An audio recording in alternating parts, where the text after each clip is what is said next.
Due to several reasons, stigma being the foremost, people don't talk about mental health. Pagal ka doctor, people don't even want to be seen going to a psychiatrist or even a psychologist or even mentioning the word mental or psychology or anything, you know. दिमाग का कोई problem दिमाग का problem है. There were days I could not get out of bed for not just one day but 3 days in a row. Hello and welcome. You're watching another episode of our Shakti Rupin Sanstita podcast series. Today we have with us Shubhrata Prakash. She is an IRS officer, a mental health advocate and an author. She's openly talked about a variety of mental health issues as well as her personal story of having struggled with depression in the past. Let's hear from her. Shubhrata, it's so good to have you here.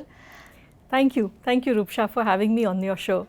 Thank you so much for joining us, and I think I've followed you on various social media platforms, and you talk very openly about having ADHD, about the symptoms that you've had, about struggling with depression, and even though we've progressed to some level in terms of openly talking about mental health concerns, I feel like there's still a long way to go.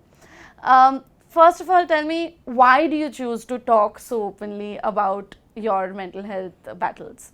Well, I think the foremost reason is that I talk so much about it because there are very few people who talk about it.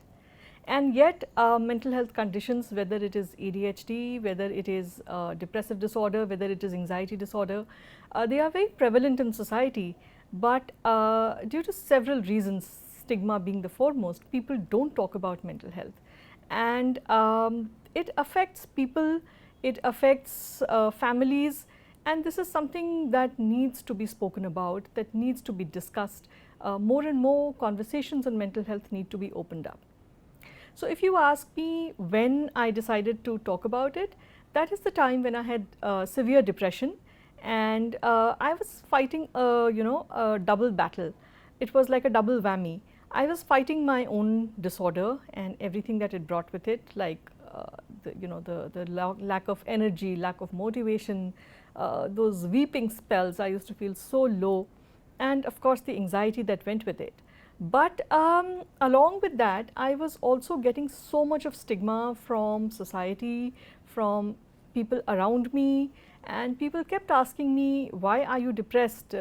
Be grateful for everything that you have in life. And there was so much, and I'll come and meet me, I'll cure you of all depression. And even things like, forget depression for today, today is a special occasion, just be happy. So there's a lot of stuff that was coming at me, and from all of this, the message that I was taking back home was that, I am somewhere to be blamed for having depression, and that I'm not grateful enough, and others have it worse. And I used to try that. I used to try thinking of it that way. I was actually shaming myself. I had started internalizing all the stigma that was coming at me, and it worked for some time. The shame told me in the evenings that yes, maybe you should get up and go for a walk, and you should be grateful for everything that's there in your life. But come morning, when depression is its strongest, it would shame my shame into a naughty corner. It would just tell me that no, you think that you're getting better and shame is going to get you better. No, I'm depression, I'm much stronger than your shame. So obviously it wasn't a lack of gratitude, it wasn't something that I could shame myself out of, the way society was trying to shame me. And that is when I started reading about depression, that what is it, what is this thing that has got me in its grips, that however much I try, I'm not getting better. I was on medication, I was on therapy, and I had a very supporting and loving spouse, but nothing was really working for me. I was just not getting better. So then I came across a huge amount of literature on the internet, and somehow in India, in our Indian society, we are more conservative. We don't talk about mental health, and few people even would Pagal ka doctor. Pagal ka doctor. People don't even want to be seen going to a psychiatrist or even a psychologist or even mentioning the word mental or psychology or anything. दिमाग का कोई problem. दिमाग का problem है, वो तो है कि आप पागल हो. That's how it is seen. So, but there was a lot on the internet from people in the West where I guess it's a little more okay to to openly up, talk about yeah. mental health. So I read a lot of first person accounts of people who had gotten better, and I came up across so much of research about what happens when someone has depression, what are the changes that happen in the brain, what all neuroscientists at this point of time are able to say about an illness like depression. And then I thought that yes, I have an illness, this is what it is, there are changes in my brain. It is not at all a lack of gratitude, it's not weakness of the mind or character or anything. Neither is it your fault in some way. Exactly, it's not my fault. So then I decided that no, I am not going to let anyone shame me for having a mental disorder. Something is wrong in my brain, and that's it. And there's this, people are not ashamed for having diabetes or heart conditions or hypertension. So I will not let anyone shame me. And then that's when I started talking very openly about mental health. And I also know that I'm not alone in this. There are so many other people. Yeah. And I had a job which gave me the leeway to speak about. I had a supporting husband who, not just got me help, but also helped me at every stage and kept me alive. But not everyone has that. Yeah. And until and unless we that start is- yeah, speaking about it, people will suffer in silence. Yeah, and I think I was going to come to that you're in a leadership position. I'm sure you have, subordinates in your office, people who report to you kind of situation. And openly talking about it, I'm sure also gives everybody a safe space to sort of see that, okay, maybe in her inbox, it's not a place where I'll be judged or where I'll be, told ki, oh, again, she's complaining about something. So is that something that you experience where people open up to you a lot more, whether it's on Twitter where you do a lot of your work where you talk about it, but also at your workplace? Do you see people opening up to you, finding it safe to tell you their struggles? Absolutely. Whether it is colleagues in the IRS or whether it's other staff. And it's even more important to, as you said, I'm in a position of leadership. I'm a senior IRS officer. And the staff who come from, probably some of them come from not very well, the sort of lower socioeconomic strata, and they don't have much resources, they don't have access to a lot of information, and probably society at that level is more closed, and Yeah. there's just much less space to open up and talk about mental health. And of course, like having a supportive boss is important. I also experience it for myself. So I try to be that for my immediate subordinates, and otherwise also other colleagues, other people who are in the staff or even officers.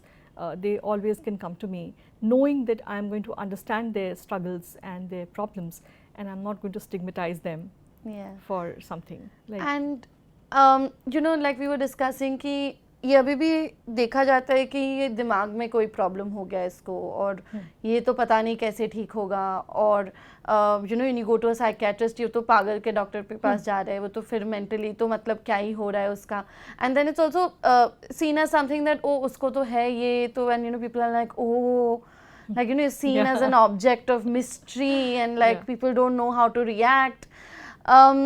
Having all of that around you, what would you sort of say, because you've experienced it and you've still sort of gone ahead and got to this leadership position, what would you sort of tell people who are probably battling with something in terms of aspiring, in terms of still living their life, still traveling, still making time for their hobbies, going out? Like, life doesn't stop, right? Like, you are one of the examples that life doesn't end or stop with your diagnosis. Absolutely. Here again, to come back to my own life and start talking from there. See, I was not born with depression, and for the first 32 years of my life, I did not have depression or anxiety disorder. I did not know these words, to be very honest, and I also belong to that part of society which stigmatizes. But then I did get depression, and it took a long time even for me to get a diagnosis because of the lack of awareness and so much of stigma around these words. Even I didn't know what is depression, even I didn't know what is anxiety disorder till the time I was actually diagnosed with it. Before that, I also had the same stigmatizing thoughts about these disorders. But once it happened, pretty much early on, I accepted that this is it.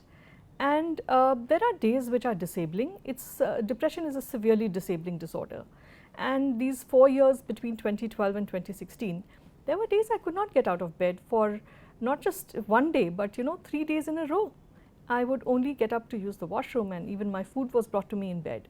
So I've been there, and someone who has that level of disability or that severity in their of depression, for them it is difficult to get up and move. But people who have moderate depression, people who have mild depression, people who have anxiety disorder, who at different stages they can keep it under control, it is possible to have life which is much beyond these disorders. And that's what I try to do. This is the message I try to always keep giving out. Someone asked me once on Twitter that I want to write the civil services. I also aspire to be a civil servant, but I have suffered depression and anxiety, and do you think I should I'll be able to manage it? And I said to that person, and I say to everyone, yes, why not? Despite all of this, and ADHD is a different thing altogether. And it's there, it's always there. I have anxiety disorder also. I get bouts of depression, those episodes happen. Sometimes I feel low, but there's a way you can manage it. There's medical help available, there's professional help with the aid of psychiatrists, therapists, medication as and when required. It is absolutely possible to have a fulfilling life and a fulfilling career, whatever you choose that career to be. Also, I want to know from you, since you've been there and now you've also talked to a lot of people who've had it, people who've supported such people, what should a person who's caregiving keep in mind? Because if the immediate circle starts to stigmatize or not be accepting, I think that's where it gets worse. I feel like if your immediate family or your immediate friends are supportive and they know how to react or how to help you, that will make a lot of lives easier.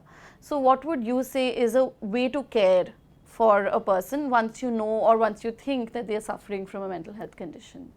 Oh, there's lots. In fact, depression is something that you really need a lot of support in getting better. Because again, it depends on the person whether the depression that they have is severe or moderate or mild. But in any case, if it's they need the support.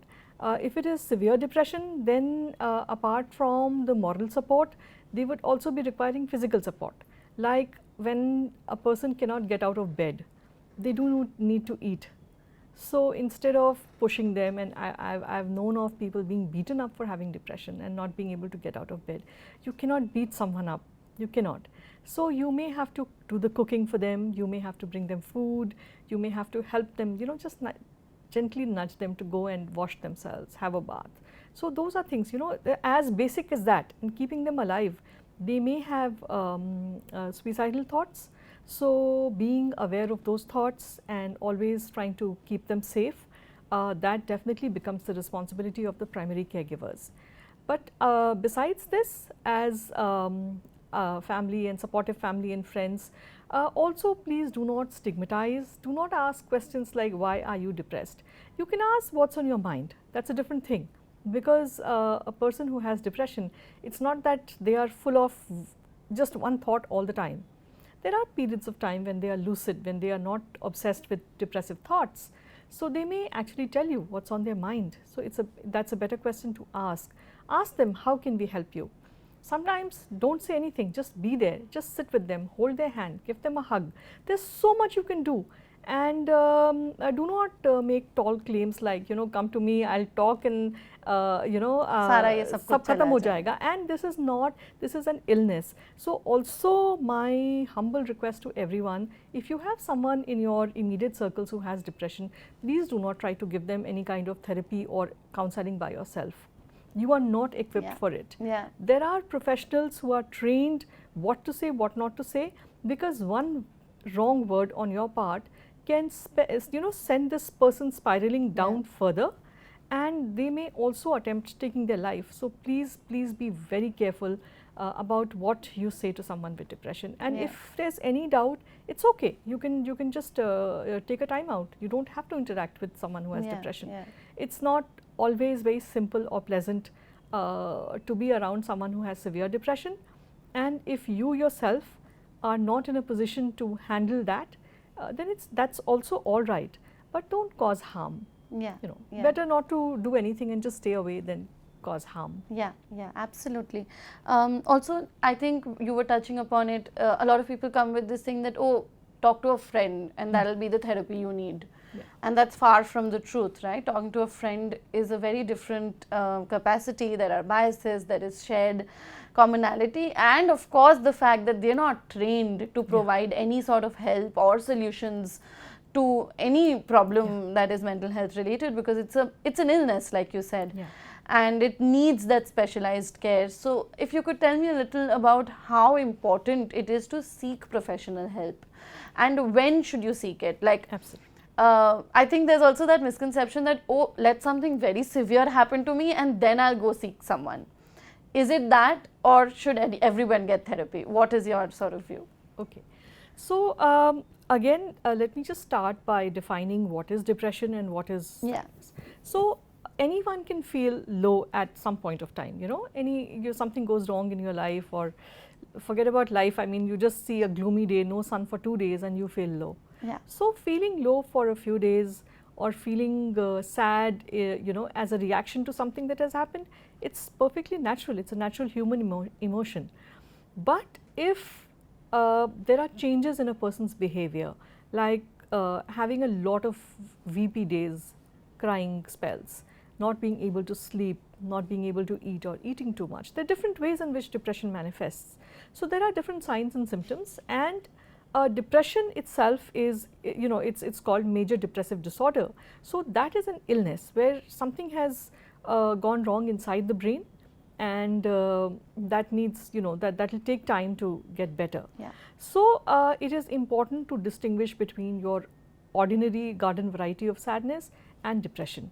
Now, as you ask me, what do we do? When do we decide that it's time to seek help, or is it okay if I'm by myself? So when someone is feeling sad, that is the time when talking to friends and counseling, and, you know, just generally having a chit chat, or someone can help with something that's bothering them. So like, you know, they have a problem, and if you can help them with it, that may also help the sadness. But if the depression brings with it dysfunction. So if you find that you yourself or someone around you has started becoming dysfunctional, dysfunctional in the sense that they're not able to carry out their day-to-day activities and their life in the way they used to do. So if there's a major change in someone's behavior or in their thoughts, suppose they are constantly ruminating about something bad, or, you know, something negative, so that may be a sign that it is depression. So when do we seek help? The earlier we seek help, the better, because you know, if depression can be caught at a stage when it is still in that mild or moderate format, it is much easier to recover from that, and better not to go into the severe area. Yeah. But again, if you have a doubt, do not self-diagnose, because you may not know what is sadness and whether it has transformed into depression. Yeah.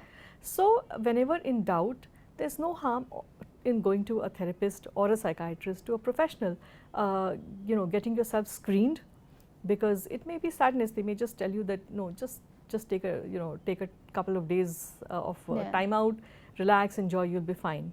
Or they may diagnose you with depression, anxiety, or anything else, because there are different forms of mental disorders. But if you are dysfunctional, if you are becoming you know, not who you used to be, it's always a good idea to go and seek help. So I also want to know from you, you've mentioned having ADHD, which is a different ballgame altogether. What made you sort of seek help for that? A, which I want to know about your symptoms, what did you look out for? And B, I want to know, does a general diagnosis, does knowing from a doctor that you have this change anything? Does it help to know from a professional that, okay, this is an illness, now this is what you do about it? Or is it better if you sort of not know and you just go through with whatever they tell you? Like, does having that label change anything? Okay. So first of all, I'll talk about ADHD. So ADHD, for those who don't know, is attention deficit hyperactivity disorder, and it is usually diagnosed in children. You know, you will see a boy who's not able to sit quietly, he's Yeah. disrupting class, and he's not performing that well in school. Hmm. So that is when generally nowadays, at least in the times that we live in, children get diagnosed with ADHD. Hmm. Fewer and fewer girls get diagnosed because girls, you know, ADHD also has two parts. One is the hyperactive part, and the other is the inattentive part. Hmm. So most girls have the inattentive part. There's a gender difference when it comes to ADHD. So in my case, when I was a child, I would often daydream in class. I would find it difficult to pay attention, and only very few teachers who spoke very clearly with a good enunciation, they could capture my attention. Otherwise, always from at least from the 5th and 6th grade up to my IRS training days, I would just kind of sit and daydream, that's it. And I would often be scared that I'm going to get caught when someone asks me a question, thinking that I'm paying attention, I'm not. So anyway, I did not know that this is a disorder. I thought this is just the way I am, and maybe other people also are like that, that, you know, I would read 3 sentences and I would get stuck on the 4th. By the time I came to the 4th, I would compulsively daydream, lose my track of attention, and then I had to really struggle to come back. So all of this I did not know when I was a child. But when I had severe depression, and in 2014 I had to, I was barely able to get out of bed. I had to go for a training program. So my psychiatrist gave me a medication, which is the primary medication used for ADHD, and that was a stimulant. It was given to me basically just, you know, to be able to get out of bed and go for the training program. So when I started taking that medication and I went for my training class, I was shocked because I was able to pay attention in class and I was listening to everything that's happening. So then I just tried to again figure out what has happened to me. I mean, of course, I'm taking the antidepressants, but with that it's the same. And this is a drug I've started taking and I'm suddenly paying attention. So let me look up what it is. Yeah. So thankfully, in this day of Google, I was able to look up, find out that it is a drug for which is used in ADHD. So I looked up ADHD and it was as if someone has written the symptoms for me, especially the inattentive presentation of this disorder. So I remember having asked my psychiatrist then that, see, is there a chance I have ADHD, because this is my experience? And then the doctor laughed and I was told that no, you are an IRS officer. Kids with ADHD, they don't even pass 4th and 5th grade. So I said, yeah, okay, maybe that's it. But then this stayed in my mind, and as I read more about it, again, all those first person accounts, and especially of women, middle-aged women like me who got diagnosed in middle age, because that is when the symptoms start getting, you know, they start worsening. Yeah. And it took a lot of patient advocacy over the next 5-6 years to get a tentative diagnosis of ADHD, and then finally get a, you know, proper diagnosis after assessment. So this is how I found out what is ADHD. It is a different kind of wiring of the brain. It is a neurodevelopmental disorder, and there's very little known about it in India, at least as of now. I also want to know from you, because you mentioned it, what do you mean when you say that the symptoms worsen at middle age? Like, do you think, like, if someone, like you said, like a lot of people growing up, especially lesser vocab around these things, there's no way to know, and people are like, oh, they are just inattentive, they're just like naughty, and they don't want to study, and they have no attention. And it's really dismissed very easily, right? How many parents actually go with their children to a doctor? They probably go if the child's flunked a class, otherwise they're not going to a doctor. And a lot of people just go through life without knowing that they have it. So if you could tell me, especially at the time that now that we have the vocab and we are doing the reading up, what are the symptoms and when did it worsen for you at an adult age? The symptoms, there are a host of symptoms, and since I'm not a professional, so I'll not elaborate too much on it, but mostly it is inattentiveness, you know, the ability to not pay attention. I mean, just the attention keeps wandering, and either it is there or it's not there. It's not a case of, let us say, simple cognitive decline that also happens with age. But this is something different, and ADHD, even though the symptoms may worsen, I'll just come to that in a bit, with age, they should have been present before the age of 12. That's what, that's how it's defined as of now. So, someone who at the age of 50 is not able to pay attention, that's different. But a child, you know, who is not able to pay attention even at the age of 10 or 11, that person is more likely to be diagnosed with ADHD. Okay. And worsening with age is just this, that, you know, earlier one could box oneself into a seat and to just force oneself to pay attention. That's very, very difficult with age, and the forgetfulness, because there's an otherwise also there is a cognitive decline with age. And in women, I guess I've read articles which say it has something to do with the estrogen levels. I'm not an expert, so don't take my word on it. Please read up for yourself, anyone who's listening to our conversation today.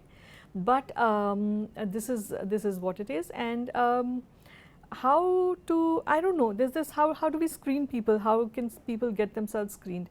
Yeah, the thing is that children, they don't have the agency. Correct. They don't even have the agency to get help for depression and anxiety, forget about ADHD. And they are completely dependent on their parents. And parents sometimes, out of the fear of the social stigma that's around, they don't want their child to be labeled, they kind of hesitate. They don't go and they don't get a diagnosis for the child if it is manageable. I guess, see, you asked me also about labels, that is the label something that helps, or it's, you know, it doesn't help. To be honest, in my own case, the label that I got, at least for depression and anxiety, helped. Because they helped me understand what I am going through, and that, you know, it helped me fight the stigma. Because I would have just been lying in bed and not functional, and I may not even have been alive today.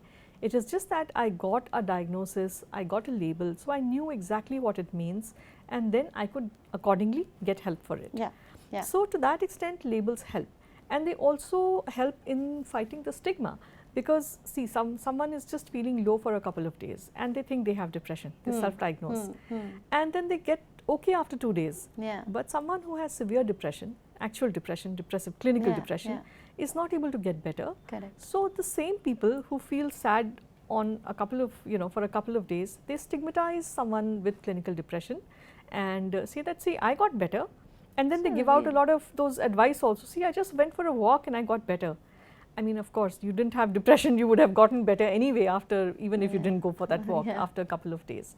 So this is another area where someone who has a clinical disorder, who has it severe enough to be labeled clinically, kind of is able to fight the stigma and access help better.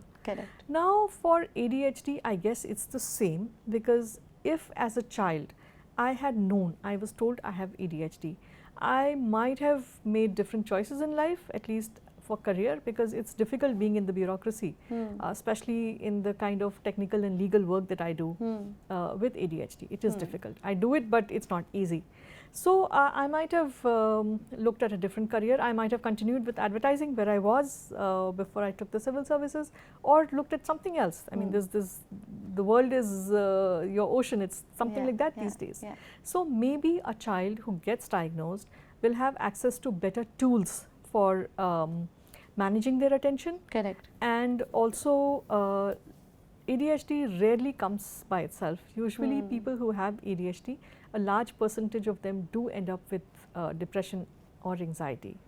So, you know, early interventions also help with those. Like if they'll be aware also to look out for the signs. And if the child is getting enough support in terms of therapy, in terms of repurposing the way they manage their work, attention, life. It's not just work, right? You know, it's not just attention. I mean, ADHD has a lot more. Like this, one of the symptoms is emotional dysregulation, that it takes a long time for someone who has ADHD, if they get emotionally charged, to come back to a baseline. So therapy helps with those things. And I would always say that when in doubt, there's no harm. Just find out if it's there or not, and get help if it's needed. I think people go to the doctor for the most common cold or a little bit of sneezing or like a little pain in some toe. But when it comes to mental health, they just don't go to a doctor with Yeah. the stigma that's attached. Just to quote you, you said that people say कि दिमाग खराब हो गया है, क्या पागलों के doctor के पास जाना है. Actually, in a way, it is true because something goes wrong. I wouldn't say wrong, but something changes in the brain. And that's why these are called disorders. Whether it's a neurodevelopmental disorder like ADHD or whether it is major depressive disorder, anxiety disorder, the brain is not functioning in a ordered way. There's some disorder. So naturally, dimag kharab ho gaya hai is the right language, I would say. It's not even wrong, even if it is used in a stigmatizing way. The only thing is that we as a society need to accept that अगर दिमाग खराब हो गया है तो हो गया है, उसका भी इलाज है. जस्ट लाइक आपके अगर पैनक्रियाज में कुछ प्रॉब्लम है, आपके लिवर में प्रॉब्लम है, लिवर खराब हो जाता है तो people get help for it. Even if it is transplant, people do get that, and I mean there are a lot of people who live really Great lives, healthy lives after that. So what is wrong? Agar dimag is also, it's the brain is also an organ of the body, and if it doesn't work properly, if it breaks down, what's the harm? Where's the harm in getting the help? Yeah, absolutely. I also want to ask you that you have this life that from the outside it looks great. You are a very senior IRS officer, you have like you said, you have a very supporting spouse, you have children, life's good for you. So I'm sure you've still heard that, despite all that you have and everything seems to be so rosy, how can you get depression? Have you heard that? And can you tell me that, is it that anybody can actually get it? Well, I've heard that so many times, and if I had a penny for every time that's said to me, I would be a billionaire many times over. I've heard it from people in general, I've heard it from colleagues, I've heard it from extended family, and there are a lot of doctors in my extended family. Even the doctors, they tell me that you're not grateful enough for everything that's there in your life. And I don't know, I mean I've come to the stage that okay, this is something that I don't get shocked anymore when I'm asked this. But then the thing is that depression is an illness. It's a mental disorder, and if the brain is not working in a ordered way, it's not lack of gratitude. And this is what, because I keep saying this again and again, this is very, very basic human biology, that all our thought and behavior is firing of neurons in the brain. And when the brain is not working properly, no amount of gratitude or nothing works. And even in the path of recovery, like when I was recovering, it did take for all the gratitude to kick in, because a lot of people say that practicing gratitude every day is a good practice as far as mental health is concerned. But that helps only after a certain stage in recovery has been reached. So someone who has severe depression, you can have anything in the world, but we don't know. And the thing is that we don't know why depression happens to someone. I mean, what are the triggering factors? At best, it's a combination of the biological factors in someone's life, and the sociological factors, the environment in which they live, and the psychological factors, which is their own way of thinking, their own personality, their own way of learning. So all of them, all of these factors, and if you look at any individual, so these factors will be unique for each person. Each person, how they think and the personality, it's all different. Every life is different, every brain is different. So can anybody get it? Anybody. Have a brain, you can get depression. So all this thought about, poor people don't get depression, or this is just a white person's problem, and we don't have or the rich people or celebrities get it, etc. An elite problem. Because the people at the less privileged levels, they don't even have access to good mental health care. And they may not have the space or the vocabulary to express themselves. Correct. And even then, I say this again and again to a lot of people, that if you have any doubt, please go to the psychiatry OPD of any government hospital. Even here in Delhi, you will see so many people from all strata of society waiting there for getting treatment. So anyone who has a doubt can just go back and read up the basic biology books of high school, that's all, which talks about the functioning of the brain. And I somehow, this has been my experience during all these years of having depression as well as mental health advocacy, that somehow people are not willing to accept that depression is a problem of the brain.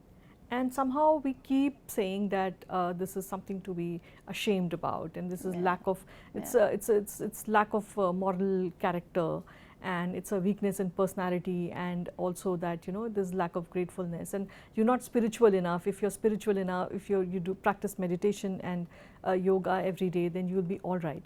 Yes, all of this has a role. I mean, yoga and meditation have a role. They helped me, these two techniques helped me when I was trying to get better. But then that is not what causes a lack of spirituality, is not what causes depression. Yeah. It's not that. It's an illness. So this has to, this message, until and unless it goes out widely into society, people with mental disorders will continue to be stigmatized. Yeah. While there has been progress, there's also been, I don't know if you're on Instagram, but I'm sure even on Twitter, there is also now a growing trend of a lot of our generation talking a lot about these things, right? Where I think there's so much on Instagram where everybody and anybody is giving advice, where everybody and anybody, because now we have the vocab and this is sort of in vogue, right? Like people are talking about it. And so now everyone's like, oh, I'm going through a depressive episode. It's so commonly used. Oh, I have anxiety. How can you do this because I have anxiety? There are so many clinical terms like gaslighting. Everything is toxic around us, right? There are so many of these terms that are just used very frivolously, like it's used and thrown around by everyone and anyone, which comes with its own harms, I think. And I want to know your opinion on that, because you've done so much work in the area, that while it's great on one hand to have the vocab and to have some sort of awareness, and it's a good thing that we've made that progress, there's also a certain trivialization and anyone and everyone giving out advice, which is not probably the best for either a person having it or like generally for society. What do you think? What are the effects of the social media narrative that is built around mental health? I completely agree with you here. I'm not that active on Instagram, but whenever I go onto it, and I've heard this from a lot of other people, and especially people of your generation, I've heard this a lot, that, you know, most of the gyan that comes about mental health is there on Instagram. Yeah. And that's the thing there. I know quite a few psychologists who are there on Instagram, and they're doing good work. But of course, mental health is something that, you know, everybody thinks it's open season and everybody gets a free pass, and anyone can say anything, and, you know, everybody is an influencer. And in fact, why just mental health these days? I think even for physical health, nutrition, fitness, everyone is an influencer. Yeah. So, okay, in a way it's good, but the problem with having a lot of people talking about mental health as influencers, definitely there is an element of credibility, and there is a little bit of a chance that misinformation can, you know, get peddled and get confirmed as, you know, the little kid. See, this is where I also feel that families need to be supportive, because when families don't support, when you don't get professional help, you will end up turning to Instagram. And then you read things like, oh, you're having an anxiety attack, this is what you should do. And I'm sure there are doctors out there who are putting out good information, but how am I to tell, right? Exactly. That is very true. And all these words, you know, as you said, violence, toxic, gaslighting, anxiety, red flags, depression, these are used indiscriminately. I have seen that. And to be honest, I just don't know. I just don't know what is to be done, because at some level, as I said, you know, someone who's just feeling low for a couple of days and they self-diagnose themselves with depression, they are doing a huge disservice to people who have severe depression, which is a severely disabling condition. And the same goes for anxiety, you know, and ADHD also. Like people often say, oh, I am so ADHD, or you know, oh, everybody has a bit of ADHD. No, that's not true. You know, I mean, someone had put it beautifully. I remember seeing this on Twitter X, that everyone has high blood sugar after they've eaten a meal. That doesn't mean they have diabetes. So it's just the same. Anyone can feel a little nervous. Anyone can feel a little low. anyone can have difficulty in paying attention once in a while, but that's not depression or anxiety or ADHD. It's not a disorder. Absolutely, and that's why it's very, very important to have that instead of looking at the word salad of everything that we talked about. There needs to be some clarity about the clinical aspects of these disorders and just the general talk. Yeah. What would your message be to anybody who's watching this? I wanted to do this to talk about the different aspects of mental health today, and I think we've sort of done that. Yeah. But what would your message be to anybody who's watching this? Okay, so the first message is that it is absolutely okay to not be okay. And if you have a disorder, or if you think you have a disorder, first of all, don't self-diagnose. If you feel that you're becoming dysfunctional and you do need to see a professional, please do. There should absolutely be no shame in seeking help, and don't let society silence you or stigmatize you and stop you from seeking help. And that said, even if someone has a mental health condition, it is absolutely possible to get treatment for it, to manage the condition, and to still have a fruitful, happy, yes, happy as well, because depression is not the opposite of sadness. It's not sadness. So it is possible to be happy and to have a fulfilling life despite having any number of mental health conditions. But the key is getting treatment and managing it well. So. Right, right. Thank you so much. It's been so good to have you here. I'm really glad you joined us today. Thank you. Thank you for having me on the show. Thank you for watching. If you like this video, you can find more videos from this series on herzindagi.com. This is the Shakti Rupen Samsita series that we are doing to shine a spotlight on women who embody strength in some way or the other. If you like this video, also don't forget to like, share and subscribe. Thank you.